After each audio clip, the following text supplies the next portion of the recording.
Good morning, welcome to వి3 news. లక్ష్యం సమాజ హితం. నేను గణేష్. బులెటిన్ ముందుగా హెడ్లైన్స్ చూద్దాం.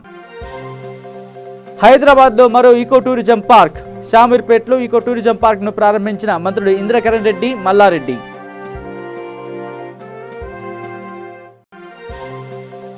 వరంగల్ జిల్లా పరకాల మండలంలో కుట్టు మిషన్ శిక్షణా కేంద్రాన్ని ప్రారంభించిన ఎమ్మెల్యే చల్లా ధర్మారెడ్డి. ఎంబ్రాయిడరీ, బోటిక్ లాంటివి కూడా మహిళలు శిక్షణ పొందాలని సూచన. యాదాద్రి భువనగిరి జిల్లా భువనగిరి జాతీయ రహదారిపై రోడ్డు ప్రమాదం. బైక్ను లారీ ఢీకొనడంతో ఇద్దరికి తీవ్ర గాయాలు, ఆసుపత్రికి తరలింపు. విశాఖలో ఏపీ సీఎం జగన్ పర్యటన. విశాఖ ఉత్సవంలో పాల్గొని పలు అభివృద్ధి పనులకు శంకుస్థాపన చేసిన సీఎం జగన్. ఇక డీటెయిల్స్కి వస్తే అటవీ ప్రాంతాల అభివృద్ధిలో భాగంగా ప్రభుత్వం అటవీ శాఖ ద్వారా అటవీ అభివృద్ధి సంస్థ ఆధ్వర్యంలో ఈకో టూరిజం పార్కులను అభివృద్ధి చేస్తున్నామని అటవీ, పర్యావరణ, న్యాయ, దేవాదాయ శాఖ మంత్రి అల్లోల ఇంద్రకరణ్ రెడ్డి అన్నారు. సామీర్పేటలో అరణ్య రిసార్ట్ను మంత్రి అల్లోల ప్రారంభించారు. ఈ సందర్భంగా మంత్రి మాట్లాడుతూ తెలంగాణ అటవీ అభివృద్ధి సంస్థ నగర, పట్టణ వాసులకు ఆహ్లాదకర వాతావరణంలో సేద తీరేందుకు, ఆరోగ్యకర జీవన విధానం అలమరుచుకునేందుకు urban forest park, eco tourism పార్కులను అభివృద్ధి చేస్తుందని అన్నారు. ఈకో టూరిజం పార్క్లో కాటేజీలు, స్విమ్మింగ్ పూల్, చిన్నపిల్లలకు ప్రత్యేక ఆట స్థలం, సాహస క్రీడలు, స్పా తదితర సౌకర్యాలను నిర్వాహకులు కల్పించాలని అన్నారు. ఈ కార్యక్రమంలో ఆర్ శోభ, తెలంగాణ అటవీ అభివృద్ధి సంస్థ వీసీ అండ్ ఎండి రఘువీర్, మాజీ ఎమ్మెల్యే అరవింద్ రెడ్డి తదితరులు పాల్గొన్నారు.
ఐదు ఎకరాల స్థలంలో రిసార్ట్ నిర్మాణం చేయడం వల్ల ఈరోజు వెలుగులోకి రావడం జరిగింది. ప్రారంభోత్సవం జరిగింది. ఇక్కడ దాదాపు 28 రూములతో పాటు మరి ఇక్కడ స్విమ్మింగ్ పూల్ కానీ, కన్వెన్షన్ సెంటర్, మరి ఆహ్లాదకరమైనటువంటి వాతావరణంలో పిల్లలకు ఆడుకునే గేమ్స్, మరి అదేవిధంగా ఎన్నో రకాలుగా మనం ఇక్కడ వీకెండ్లో మరి ఇక్కడ ఉండి డీర్ పార్క్ పక్కనే ఉంది, షామీర్పేట పెద్ద చెరువు కూడా పక్కన ఉంది. కాబట్టి మనము ఆహ్లాదకరంగా తిరిగి మరి శ్రద్ధ తీసుకోవడానికి రావడం జరుగుతుంది. ఆ విధంగా ఈ 5 ఎకరాల 16 గుంటల స్థలము మరి లీజ్కి ఇవ్వడం జరిగింది. కాబట్టి వారు బ్రహ్మాండంగా దీన్ని నిర్మాణం చేశారు. వాళ్ళు పెట్టుబడి పెట్టి వాళ్ళ పార్ట్నర్స్ అందరికీ కూడా హృదయపూర్వకంగా కృతజ్ఞతలు. ఇది మల్లారెడ్డి గారి నియోజకవర్గము. మరి దాని దగ్గర ఇంకా ఎన్ని ఇటువంటి ప్రాజెక్టులు వస్తాయో, సిటీకి దగ్గరది కాబట్టి ఇంకా బాగా ఇటువంటి ప్రాజెక్టులు వచ్చి వాళ్ళకు చాలా సంతోషం ఏర్పడియాయి. ఒంటేరు ప్రతాప్ రెడ్డి గారు, ఇది ఫారెస్ట్ డెవలప్మెంట్ కార్పొరేషన్కి సంబంధించినటువంటి స్థలం కాబట్టి మా అధికారులు అందరూ కూడా రావడము, ఈ ప్రాజెక్టు వల్ల చాలా మందికి ఉపశమనం లభిస్తుంది. వీకెండ్లో ఇంకా కూడా ఇటువంటి ప్రాజెక్టులు బాగా వచ్చి ఈ షామీర్పేట రేపు రాబో రోజులలో మరి నీళ్ళతో నిండితే ఇంకా టూరిజం బాగా పెరగడానికి అవకాశం కూడా ఉంటుంది.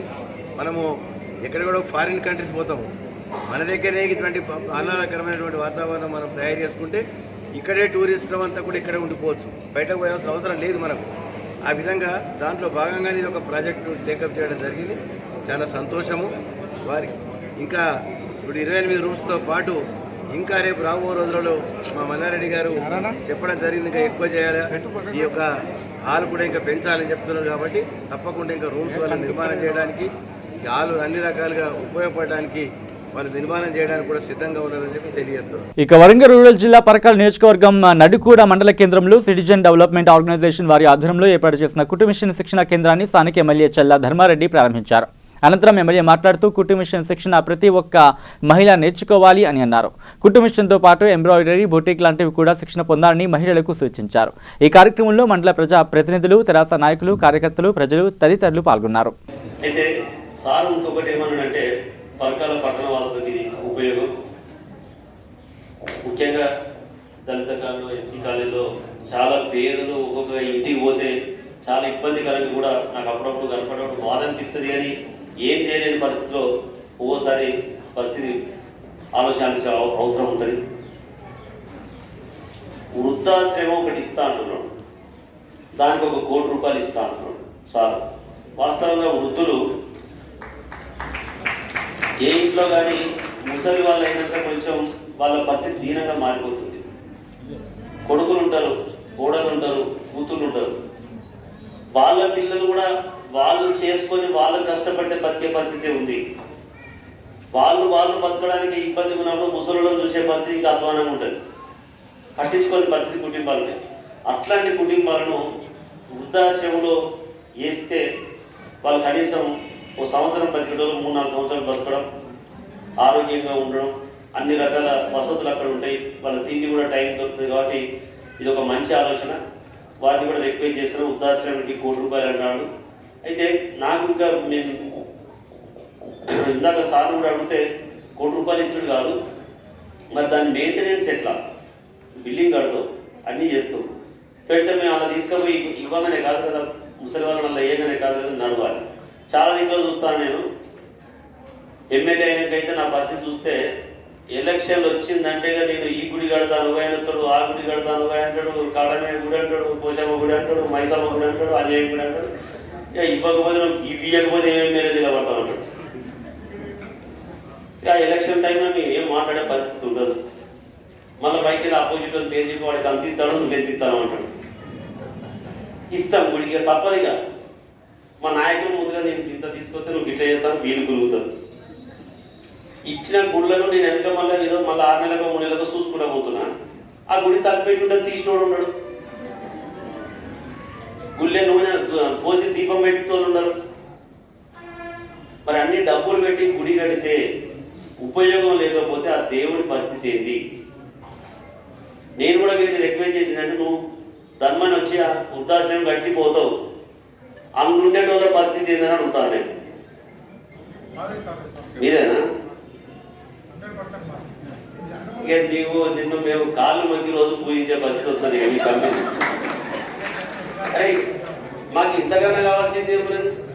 దేవుడు ఎక్కడో పుల్లే కాదు, ఇక మీరే దేవుడు, మాకు మిమ్మల్ని దేవుడు లెక్క పూజిస్తాం అక్కడ పెట్టి. ఇంతకన్నా గొప్ప పని ఏముంటుంది? ఇంకా పనిలో దయచేసి మీరు చేసే తప్పకుండా మా పరకాల ప్రజల మధ్యలో నిలిచిపోతారు. ఆ ప్రసన్న కుమార్ గారిని తీసుకొచ్చి మేము బ్రహ్మరథం బట్టి ఆహ్వానిస్తాం, ఆయనకు మంచి సన్మానం చేస్తాం. ఖచ్చితంగా అది మన పరకాల నుంచే కావాలని నేను కోరుకుంటా ఉన్నాను. నాకు ఆయన ఎకరం జాగా అడుగుతున్నాడు, తప్పకుండా పరకాల నుంచి ఎకరం కాదు ఒక 2 ఎకరాలు ప్రొవైడ్ చేస్తాం. ఇస్తే ఆ 2 ఎకరాలు ఇస్తేనే మనకు కొంచెం మళ్ళీ ఆహ్లాదంగా తిరిగేటట్టు, మంచి ఫ్రీగా ఉండేటట్టు తప్పకుండా నేను అది ప్రొవైడ్ చేస్తాం. మరి మీరు కూడా ఈ ప్రణాళిక మీ సాఫ్ట్వేర్ మాట్లాడుతారో ఎప్పుడు మాట్లాడుతారో తెలియదు. అది కూడా ఇమీడియట్గా అంటే ఎన్ని రోజుల్లో పెట్టుకోవచ్చు సార్ ప్లాన్? ఫిబ్రవరిలో. సార్ ఫిబ్రవరి వరకు మా వాళ్ళు కూడా ట్రైనింగ్ అవుతారు. వాళ్ళు అంటే మాకు నమ్మకం కలగాలంటే ఫస్ట్ వీళ్ళ ట్రైనింగ్ వల్ల వీళ్ళకి మిషన్ ఇస్తే మాకు పూర్తి నమ్మకం వస్తుంది. ఇక యాదాద్రి భువనగిరి జిల్లా భువనగిరి జాతీయ రహదారిపై రామకృష్ణాపురం క్రాసింగ్ వద్ద దారుణం చోటు చేసుకుంది. బైక్ను లారీ ఢీకొనడంతో బొమ్మల రామారం మండలం మర్యాల గ్రామానికి చెందిన 2 యువకులు తీవ్ర గాయాలు పాలయ్యారు. గాయాలైన యువకులను 108 వాహనంలో ప్రభుత్వ ఏరియా ఆసుపత్రికి తరలించారు. జాతీయ రహదారి వెంట అటుగా వెళుతున్న భువనగిరి ఎమ్మెల్యే పైళ్ల శేఖర్ రెడ్డి తీవ్ర గాయాలైన యువకులను చూసి 108 వాహనం వచ్చేంత వరకు ఉండి వాహనంలో ఏరియా ఆసుపత్రికి తరలించారు.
ఇక ఏపీ సీఎం జగన్మోహన్ రెడ్డి విశాఖలో పర్యటించారు. అభివృద్ధి వికేంద్రీకరణలో భాగంగా విశాఖను ఎగ్జిక్యూటివ్ క్యాపిటల్ ప్రతిపాదన చేసిన అనంతరం తొలిసారిగా నగర పర్యటనకు వచ్చిన సీఎం జగన్ కు ఘన స్వాగతం లభించింది.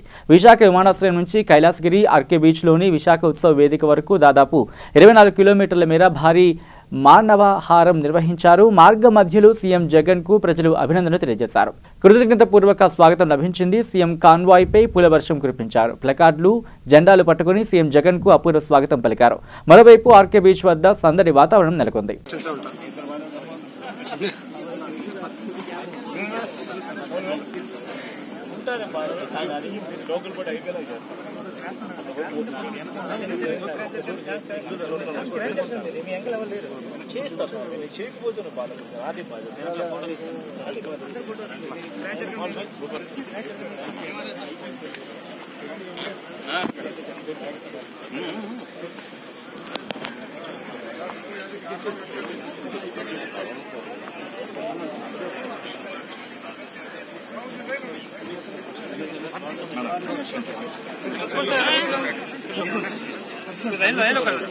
లైన్లో ఉన్నాను సార్.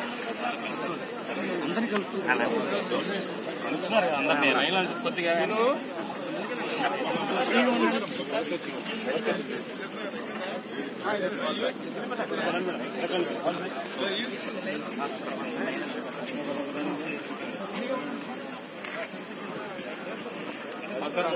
థ్యాంక్ యూ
ఇక హైదరాబాద్లోని చిక్కడపల్లిలోని శ్రీ త్యాగరాయ గానసభలో జీవీఆర్ ఆరాధన కల్చర్ ఫౌండేషన్ వారి ఆధ్వర్యంలో టీవీ అవార్డుల ప్రధానోత్సవం ఘనంగా నిర్వహించారు. ముఖ్య అతిథిగా తెలంగాణ రాష్ట్ర ప్రభుత్వ సలహాదారులు డాక్టర్ కెవి రమణాచారి ఐఏఎస్ పాల్గొన్నారు. జీవిత సాఫల్య పురస్కార స్వీకర్తలు దర్శకుడు మీర్ హుస్సేన్, హీరో సాయి కిరణ్, నటి పీలత, మీడియా నటి ఎన్ దేవిరెడ్డి జ్ఞాపికలు అందజేయగా V3 న్యూస్ నుంచి న్యూస్ రీడర్ విభాగంలో అమీలియాకు, ఎన్ చిరంజీవి, కల్కిరాజా, కుమారి ప్రగతి, శ్రీనివాస్, నవీన యాట, శ్రీదేవి, గుమ్మడి ప్రేమ్చంద్, చంద్రమోహన్, మౌనశ్రీ మల్లిక్, నామాల రవిచంద్ర, సూరిచ, ఎంవికే మల్లిక్, మణికుమార్, త్రిమూర్తులు, విశ్విక, ప్రేమ్సాగర్లకు తదితర విభాగాల్లో జ్ఞాపికలు అందజేయడం జరిగింది.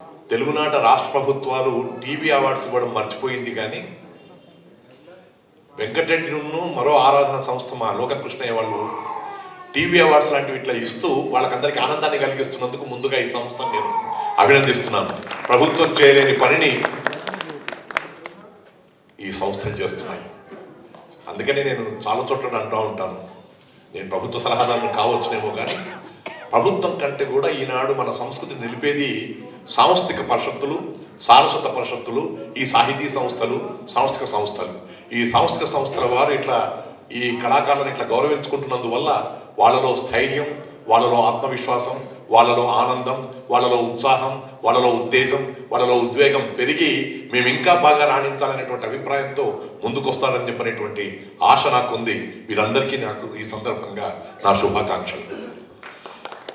ఇక వారికి ఒక మాట ఏంటంటే, మీరు వేదిక మీద కూర్చుంటే ఈ గాన సభలో ఒక మంచి పని చేసినారు ఏంటంటే, మనం అవార్డ్స్ తీసుకుంటున్నప్పుడు మన ఎదురుగ్గా అవార్డ్స్ తీసుకున్న వాళ్ళ యొక్క ముఖాలు కనబడతా ఉన్నాయి. ఇక్కడ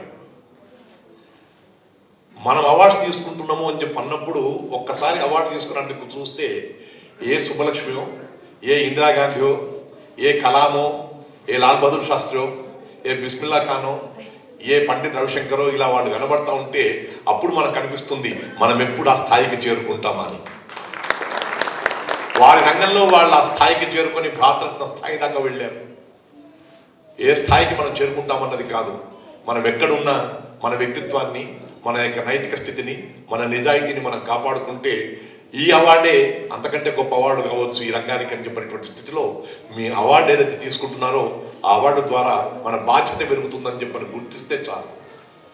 ఇక ఈ రోజుల్లో సినిమా కంటే కూడా టీవీ రంగం చాలా గొప్పదైంది. ఎక్కడో సినిమా హాల్కు పోయేసేసి సినిమా చూసేటువంటి రోజులు కావు ఇవి. ఇంట్లోనే సినిమాలు చూస్తూ ఉన్నారు.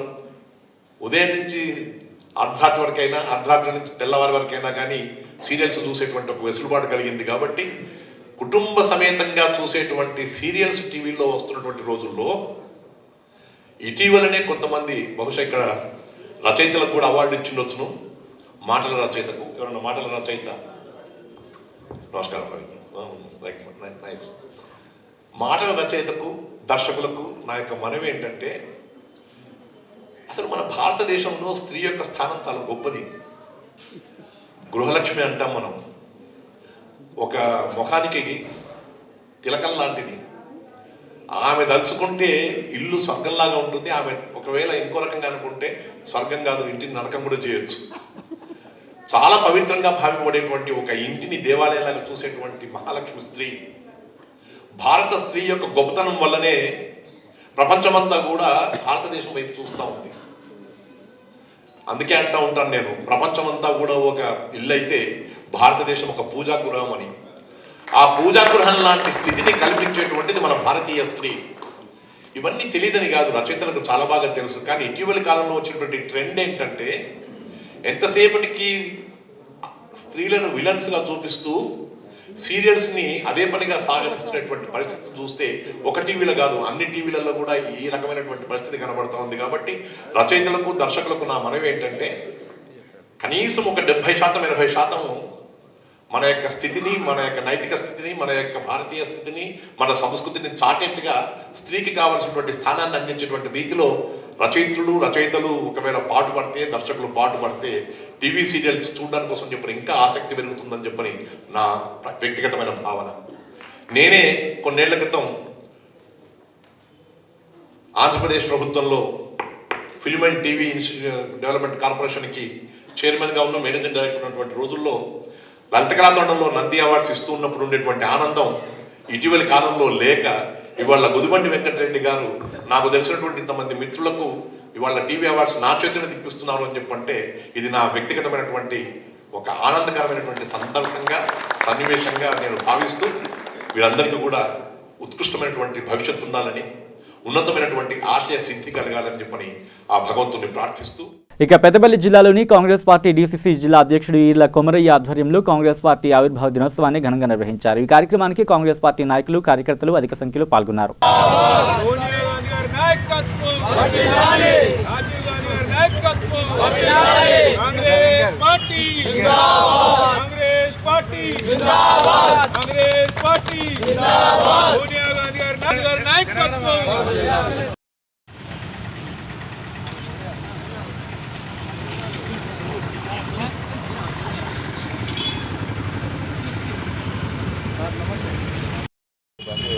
ఈరోజు భారతదేశంలో కాంగ్రెస్ పార్టీ ఆధ్వర్యంలో కాంగ్రెస్ ఆవిర్భావ దినోత్సవాన్ని ఘనంగా కాంగ్రెస్ కార్యకర్తలు జరుపుకుంటున్నారు. 1885 సంవత్సరంలో స్థాపించినటువంటి ఈ పార్టీ ఆ రోజు బ్రిటిష్ వాళ్లకు పోరాడడానికి ఒక పార్టీ ఉండాలి, ఒక సంఘంలాగా ఉండాలని మేధావులందరూ కలిసి ఈ యొక్క పార్టీని 1885లో స్థాపించడం జరిగింది. ఇప్పుడు 134 సంవత్సరాలు కంప్లీట్ అయింది. మరి దాంట్లో బెనర్జీ అనే వ్యక్తి అందరిని అడ్చేసి హెచ్ఏ హ్యూమ్ అనే అతను మొదటి ప్రెసిడెంట్గా ఉండి, దాని తర్వాత గోఖలే గారు, అదేవిధంగా సరోజిని నాయుడు, అప్పుడున్నటువంటి ఒక ముస్లిం అందరూ కలిసి ఈ పార్టీని ముందుకు తీసుకుపోవాలనే ఉద్దేశంతో ఆ రోజు పార్టీగా ఉండే ఐఎన్యు అని ఉండే, ఇండియన్ నేషనల్ యూనియన్ అని ఉండే, దాన్ని ఇండియన్ నేషనల్ సి అని పెట్టి కాంగ్రెస్ అని పెట్టి ఈ పార్టీని ముందుకు తీసుకొచ్చి ఈ భారతదేశం కోసం పోరాడినటువంటి మహా గొప్ప మేధావులు, అందులో ఎంతోమంది నాయకులు ప్రాణాలు అర్పించి ఈ దేశం కోసం పోరాడినారు. ఈరోజు 134 సంవత్సరాలు కంప్లీట్ చేసుకున్న సందర్భంగా మనం పార్టీని గర్వంగా ఈరోజు జవహర్లాల్ నెహ్రూ కానీ, మోతీలాల్ నెహ్రూ, ఇలా ఇందిరాగాంధీ, రాజీవ్ గాంధీ, సోనియా గాంధీ ఈ భారతదేశాన్ని ప్రగతి పథంలో ముందుకు తీసుకుపోవడానికి వాళ్ళు ఎంతో కృషి చేసిర్రు.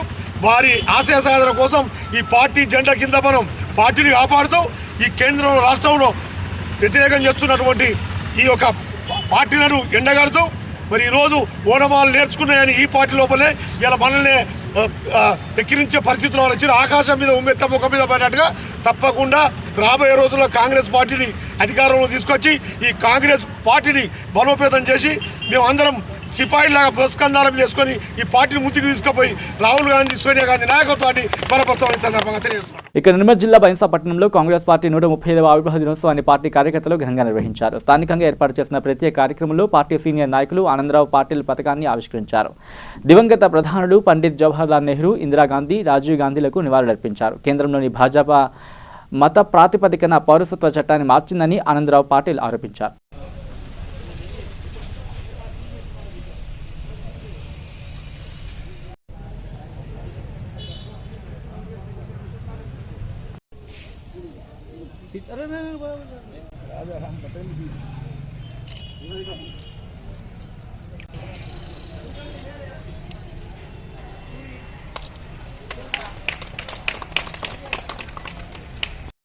కష్టంలో ఉన్నారు, మరి ర్యాలీలు, ధర్నాలు లేదు నా ఇష్టం నేను తలుచుకునే చేస్తానని చేస్తున్నాడు. మరి అలాగే ఇక్కడ ఈ మన రాష్ట్రంలో సుఖ కేసీఆర్ ఆఫీస్కు సుఖ ఓడు, మరి ప్రజలు ఎక్కడ కలవాలా, ప్రజలకు ఏది మేలు జరగాలంటే ఏంది నా ఇష్టం అని ఇద్దరు అలాగానే కలిసిళ్ళు. మన రాష్ట్రంలో కానీ ఢిల్లీలో అక్కడ ప్రధానమంత్రి కానీ ఇలా ఇష్టం చేస్తున్నారు. మరి రాబోయే దినంలో ప్రజలు తప్పకుండా వీళ్ళకు బుద్ధి చెప్తారని చెప్తున్నా. మనం చూస్తా ఉన్నాం, ఇప్పుడు మన రాష్ట్రం ఇంత ఘోరం పరిస్థితి ఉన్నది. 6 సంవత్సరాల కింద కాంగ్రెస్ పార్టీ ఓడిపోయిన తర్వాత 15,000 కోట్ల రూపాయల అప్పు జమ ఉండే, 69,000 కోట్ల అప్పు ఉండే. ఈ రోజు 2,70,000 కోట్ల రూపాయలు 6 సంవత్సరాల అప్పు చేసిండంటే ఇంకా కాంగ్రెస్ ఏం చేయలేదంటాడు. కాంగ్రెస్ 70 ఏళ్లలో 69,000 కోట్ల అప్పు చేస్తే నువ్వు ఉన్నది 2,70,000 కోట్ల అప్పు చేసి రాష్ట్రాన్ని ఇచ్చేసారు. అంటే ఏంది, ఇప్పుడు పాపులేషన్ ప్రకారంగా భారతదేశంలో అన్నిటికన్నా ఎక్కువ అప్పు ఉన్న రాష్ట్రం తెలంగాణ రాష్ట్రం. మహారాష్ట్ర మనకన్నా చాలా పెద్ద రాష్ట్రం, 4వ వంతు భాగం. దానికి 5 లక్షల కోట్ల అప్పు ఉంటే మనకు 2 లక్షలు దాటిపోయిందంటే మనం భారతదేశంలో నంబర్ 1 రాష్ట్రం ఏదంటే అప్పున్న రాష్ట్రం అని తెలంగాణ గుర్తు వచ్చింది. కాబట్టి ఈ రోజు మనం చూస్తున్నాం, తెలంగాణ రాష్ట్ర వ్యాప్తంగా తెలంగాణ ఏర్పడడానికి హామీ ఇచ్చినటువంటి గొప్ప వ్యక్తి గౌరవనీయులు సోనియా గాంధీ గారు, మరియు ఈరోజు జరుగుతున్నటువంటి కాంగ్రెస్ పార్టీ ఆవిర్భావ దినోత్సవ సందర్భంగా గౌరవనీయులైనటువంటి రామారావు పట్ల గారు, మిగతా మాంజరి ఆనందరావు పట్ల గారు, మన మిత్రులు నతీన్ గారు, లింగమన్న గారు, సర్పంచ్ కాంగ్రెస్ నాయకులందరూ కూడా మరి ఈరోజు జరగబోయేటువంటి ఏదైతే 135వ ఏదైతే ఆవిర్భావ సందర్భంగా అందరూ కూడా మరి జెండా ఆవిష్కరించడం జరిగింది. మరి కాంగ్రెస్ పార్టీ ఏదైతే గత కొన్ని సంవత్సరాలుగా ఇక్కడ పరిపాలన దేశవ్యాప్తంగా ఉన్నటువంటి దాని సందర్భంగా మరి భవిష్యత్తులో కూడా మరి ఏదైతే ఇప్పుడు జరగబడేటువంటి ఎలక్షన్స్ మున్సిపల్ ఎలక్షన్స్ ఉంది దాంట్లో కూడా పూర్తి స్థాయిలో కాంగ్రెస్ పార్టీ గౌరవనీయ రామరావు పట్ల ఆధ్వర్యంలో పూర్తి స్థాయి మెజారిటీతో అన్ని వర్గాల వారికి అన్ని మతాల వారికి అన్ని కులాల వారికి సంబంధించినటువంటి వాళ్ళందరికీ కూడా పూర్తి స్థాయి న్యాయం చేసే విధంగా కాంగ్రెస్ పార్టీ ముందుకు తీసుకెళ్తారని చెప్పి తెలియజేస్తూ మరి తెలంగాణ ఏర్పడడానికి కారణమైనటువంటి సోనియా గాంధీ గారికి కూడా ప్రత్యేక ధన్యవాదాలు తెలియజేసుకుంటూ తెలంగాణలో ఇప్పటికే చాలా అభివృద్ధికి నోచుకోని పరిస్థితి మనకు కనబడతా ఉంది. పూర్తి స్థాయిలో టీఆర్ఎస్ ప్రభుత్వం పూర్తిగా విఫలమైన విషయం మనకు కనబడతా ఉంది. కేంద్ర రాష్ట్ర ప్రభుత్వాలు చేస్తున్నటువంటి ప్రతిదానికి కూడా రైతులకు సంబంధించిన దాని గురించి కావచ్చు, కార్మికుల గురించి కావచ్చు, ప్రతిదానికి కూడా మేము ముందుండి కాంగ్రెస్ పార్టీకి తీసుకెళ్తామని చెప్పి అన్ని పోరాటంలో కూడా మేము ప్రతి దానికి కూడా ఎలాంటి సమస్య వచ్చినా కూడా పోరాడానికి కూడా మేము కాంగ్రెస్ పార్టీ తరఫున సిద్ధంగా ఉన్నామని చెప్పి కూడా ఈ సందర్భంగా తెలియజేస్తాం. ఇక పెద్దపల్లి జిల్లా స్థానిక గోదావరి ఖనిలోని ప్రభుత్వ జూనియర్ కళాశాలలో రోబోటిక్ యానిమల్స్ పార్క్ ఎగ్జిబిషన్ ను ముఖ్య అతిథిగా హాజరైన రామగుండం ఎమ్మెల్యే కోరుకంటి చంద్ర ప్రారంభించారు. భారీ సెట్టింగ్లతో అందరినీ ఆహ్లాదపరిచే విధంగా ప్రతి సంవత్సరం కంటే ఈ సంవత్సరం భిన్నంగా ఎగ్జిబిషన్ సెంటర్ రూపొందించారు. ఈ సందర్భంగా ఎమ్మెల్యే కోరుకంటి చంద్ర మాట్లాడుతూ ప్రతిరోజు పని ఒత్తిడి టెన్షన్ తగ్గించుకోవడానికి కుటుంబ సమేతంగా ఎగ్జిబిషన్ కు విచ్చేసి ఉల్లాసంగా ఉత్సాహంగా గడపాలని ప్రజలను కోరారు. ఈ కార్యక్రమంలో టీఆర్ఎస్ నాయకులు పెంట రాజేష్, అచ్చవేణు, కోట రవిగౌడ్ తదితరులు పాల్గొన్నారు.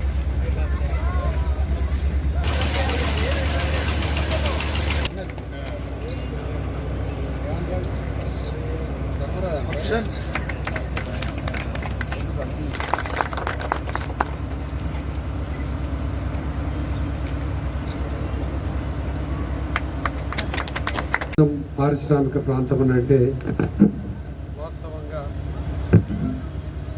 ఈ యొక్క పారిశ్రామిక ప్రాంతంలో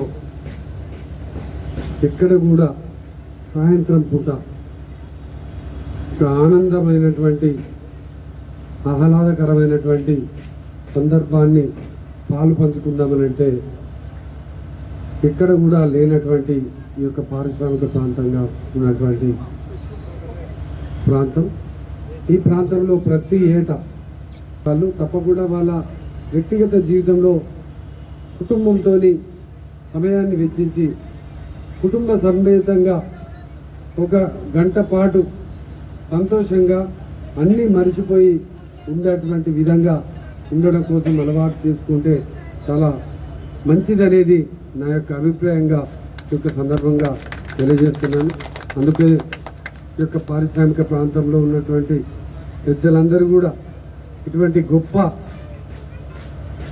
ఎగ్జిబిషన్ మేళలే కాకుండా ఈ యొక్క ప్రాంతంలో ఒక అధునాతనమైనటువంటి పార్కులను ఏర్పాటు చేయాలని పార్కులను కూడా ఏర్పాటు చేసుకుంటూ ముందుకు పోతా ఉన్నాం. ప్రత్యేకంగా ఈ యొక్క పారిశ్రామిక ప్రాంతంలో ఉన్నటువంటి చిన్నారులైనటువంటి వాళ్ళు ఎటువంటి మధురమైనటువంటి చిరు జ్ఞాపకాలను తప్పకుండా ఆస్వాదించేటువంటి విధంగా తల్లిదండ్రులు ఈ యొక్క సందర్భాలలో తప్పకుండా వాళ్లకు ఈ యొక్క అవసరాలు ఉన్నా లేకున్నా ఇటువంటి పరిస్థితులు బిజీగా ఉన్నా ఏదన్నా ఒక రోజు తప్పకుండా ఈ యొక్క జ్ఞాపకాలు వాళ్ళతో పంచుకునేటువంటి విధంగా చిన్నారులతో తప్పకుండా. ఇక బులెటిన్ ముగించే ముందు హెడ్లైన్స్ మరోసారి చూద్దాం. హైదరాబాద్లో మరో ఈకో టూరిజం పార్క్. షామీర్పేటలో ఈకో టూరిజం పార్క్ ను ప్రారంభించిన మంత్రులు ఇంద్రకరణ్ రెడ్డి, మల్లారెడ్డి.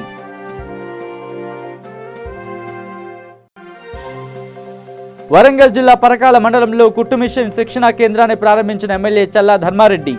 ఎంబ్రాయిడరీ, బోటిక్ లాంటివి కూడా మహిళలు శిక్షణ పొందాలని సూచన. యాదాద్రి భువనగిరి జిల్లా భువనగిరి జాతీయ రహదారిపై రోడ్డు ప్రమాదం. బైక్ ను లారీ ఢీకొనడంతో ఇద్దరికి తీవ్ర గాయాలు, ఆసుపత్రికి తరలింపు. విశాఖలో ఏపీ సీఎం జగన్ పర్యటన. విశాఖ ఉత్సవంలో పాల్గొని పలు అభివృద్ధి పనులకు శంకుస్థాపన చేసిన సీఎం జగన్. ఇవి bulletin updates. Keep watching with news. లక్ష్యం సమాజహితం.